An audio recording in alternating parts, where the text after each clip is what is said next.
Avec l'essai de Jacques DS cette semaine, on oublie toutes les tendances, les modes et on revient à la base. Si vous êtes un amateur de voitures au caractère sportif, grand tourisme, une voiture à l'allure spectaculaire, dans ce cas-ci, elle est encore offerte avec un moteur V8, moteur thermique, sans l'aide d'un turbo, pas question d'hybride non plus, une pure et dure d'un temps passé. Notre essai de la semaine, Lexus LC500 2025.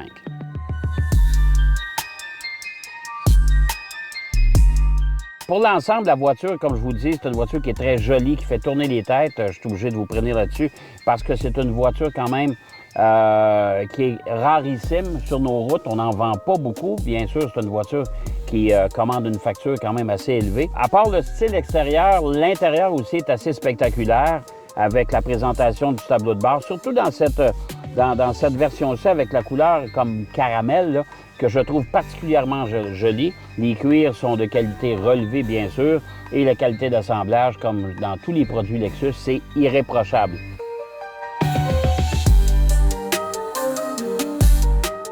Cette LC500, version régulière, pas la version hybride, eh bien, elle est équipée d'un moteur V8 de 5 litres, pas de turbo, un V8 atmosphérique pur et dur, 471 chevaux et 398 livres pieds de couple. C'est quand même pas mal. On parle d'un 0-100 quand même en 4,4 secondes, ce qui est quand même pas à dédaigner pour une voiture quand même qui est relativement lourde.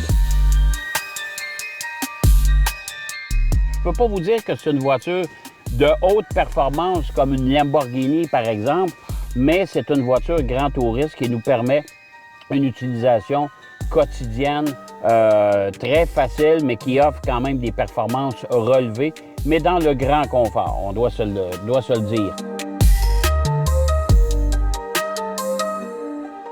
Moi, je vous dirais que dans l'ensemble, c'est quelle belle réussite.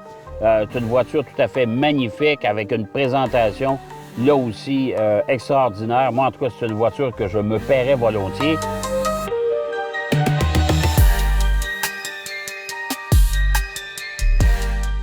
Au final, la LC500 est une voiture à la silhouette spectaculaire et pratiquement indémodable. Quand on va la revoir dans 10 ans, ça va demeurer une voiture au goût du jour, c'est le cas de le dire. Maintenant, il faudra y mettre le prix. C'est tout près de 140 000 $ pour cette version-là.